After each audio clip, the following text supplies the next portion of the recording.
Hello, fourth grade bassists. It's Mr. Man. We get to learn how to play pizzicato today. Woo! Pizzicato means to pluck. So those terms are kind of interchangeable. As pizzicato means to pluck the strings. Before we do that, let's double check our posture. Is the nut of your instrument, so where the strings cross over into the peg box, that should be slightly above your eye line, and this part of the shoulder of your bass should be meeting you right here against your body. Now what I'd like you to do, there are a few ways of playing pizzicato. I'm going to show you both of them, mainly because the thing about playing bass is you are going to have, your fingers are going to have to get used to it. They might hurt a little bit at first because you're going to have to develop what are called calluses, and you're going to be getting your fingers stronger. I would caution you is make sure and do not try to pluck too hard. That actually can hurt you in the long run if you're exerting too much force and pressing down too hard. So right now, I would like you to make an L with your right hand. Your left hand can just hang out up here and hold the bass steady for the moment. Make an L. Your thumb, give yourself a thumbs up. Thumbs up. Your thumb is going to be your anchor. It is going to hold your position on the fingerboard. And it's not going where the strings are, it's going on the side. And you can go about the distance of, about the shape of that L. If you start at the bottom of your fingerboard, you can go about that distance up. And we're going to make an L, but actually use both fingers. Use your pointer finger and your middle finger for a little more strength and stability.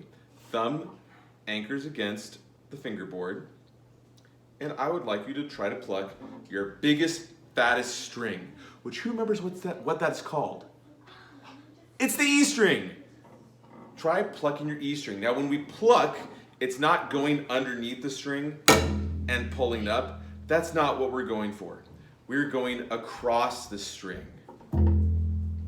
Try plucking your E string a few times. Try it a few times. See what that feels like.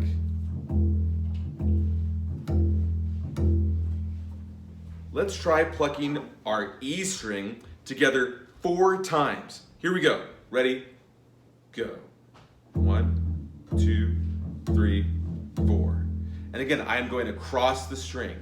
Let's move over one string. This is a string we're going to use today. What is not the fattest string, the E string, but the one right next to it? It is the A string. Let's play 4 open A's. So we are actually moving our plucking fingers over, and now they're going to be pulling against the A string, not the big E string. Ready? Go. A's. Now, moving over again, another string, we're going to play 4 D's. This is a very important string for us. Let's pluck 4 open D's. Ready? Go. D's. Now we have reached our skinniest string, which is our G string. Try the G string.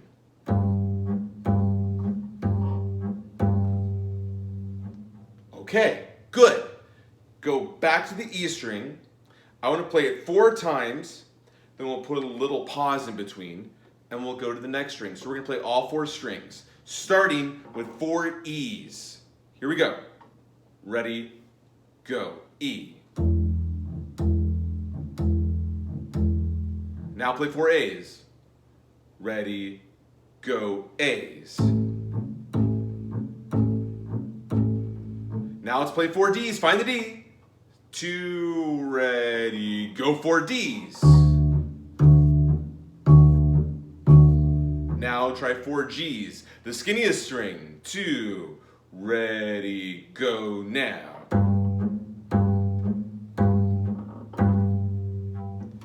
Nice job. Now you could take a few minutes right now, try that on your own. Maybe pause the video and try going 4 times on each string. And again, you don't want to snap. You're not pulling up, you're pulling across. Before we move to our first page that has a song on it, we're going to learn the other approach to playing pizzicato. I showed you using both fingers like this. Another approach that people like to use is we make the L, but you're going to kind of turn it, and you're going to use this part of your pointer finger right here, which is kind of a meaty part of the finger. So you're not down towards the fingertip area, it's more up here in the area by the knuckle, and I'm pointing my hand down, kind of like a C, the letter C, but pointing down. My thumb is still anchored, but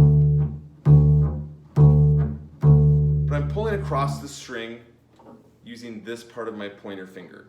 For right now, you can use whichever approach is most comfortable for you, but you might find just the more you practice, you might have to switch it up a little bit. So that's why I wanted to show that to you.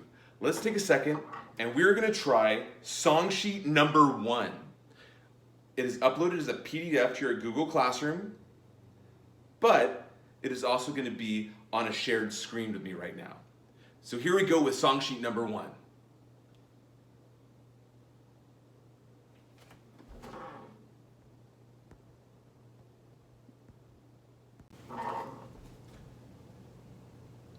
Okay, here we go. It is time for song sheet number 1.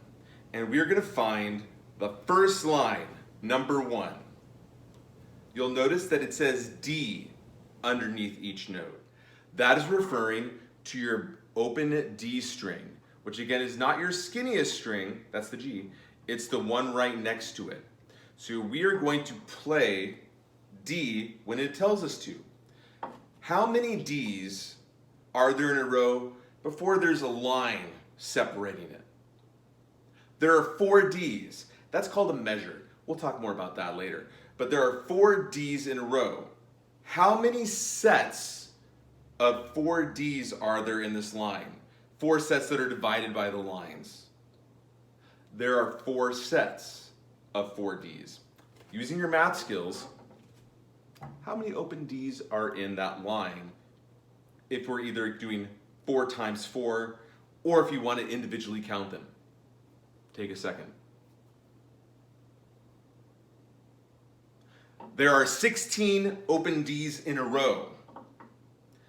I would personally count it as 1, 2, 3, 4, 2, 2, 3, 4, 3, 2, 3, 4, 4, 2, 3, 4.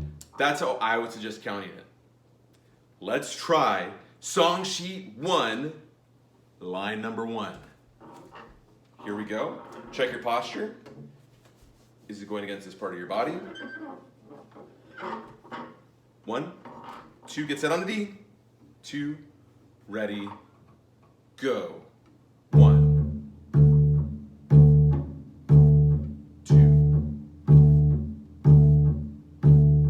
3, 4. All right, hopefully you did great with that. Now let's try it again, but I am not going to help you count. 2, get set. 2, ready, go.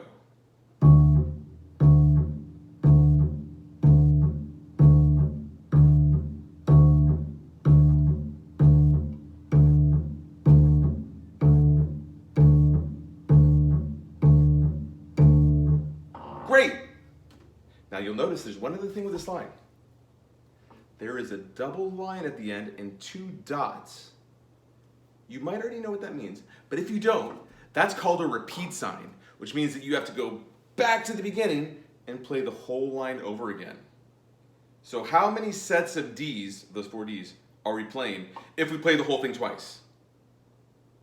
There are 8 sets of 4 Ds, or 8 times 4 is 32. That's a lot of Ds to count in a row, which is why I do suggest counting it as 1, 2, 3, 4, 2. That's my suggestion. Let's try it. Line number 1 with the repeat. 2, ready, go. 1.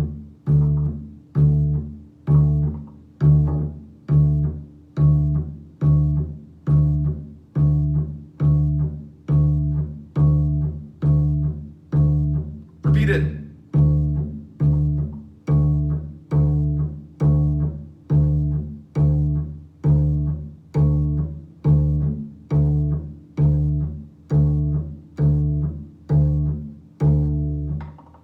Great job. Let's try number 2. But if you need to, pause the video, go back and watch the part on line 1 again, even right now, if you want to make sure to try that a few times, which I do think you should. Please practice both of these lines. Here is song sheet 1, line 2. How many D's are there in a row before it changes? 1. There are 4 D's before it says A. What do you think it means to do when it says A? It means that we're going to play our open A string. And on bass, our open A string is right next to the D. So it's not the biggest string, it's the one right next to it. So it's right next to the D. It's just lower than it. That's where our open A is, which by the way is different than any other string instrument. So we will play 4 Ds, then you have 4 A's. And then it goes back to how many D's? And then how many A's? And then does it repeat? Yes, and the way we know that is because there is the double line with the 2 dots. Let's try line 2 with a repeat. Here we go. 2, ready, go now. Then A.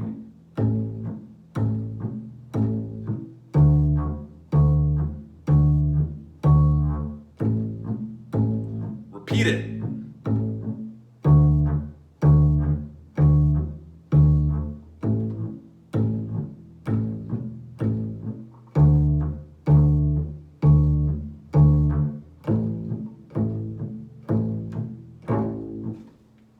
And then that's the end, because we played it with a repeat. So 4th grade, what I need you to do, any part of this video that you need to go back and practice, please do that. Please go back and watch the part about line 1. Try playing along with me on line 1. If you need to go back and if you want to do line 2, try the part on line 2.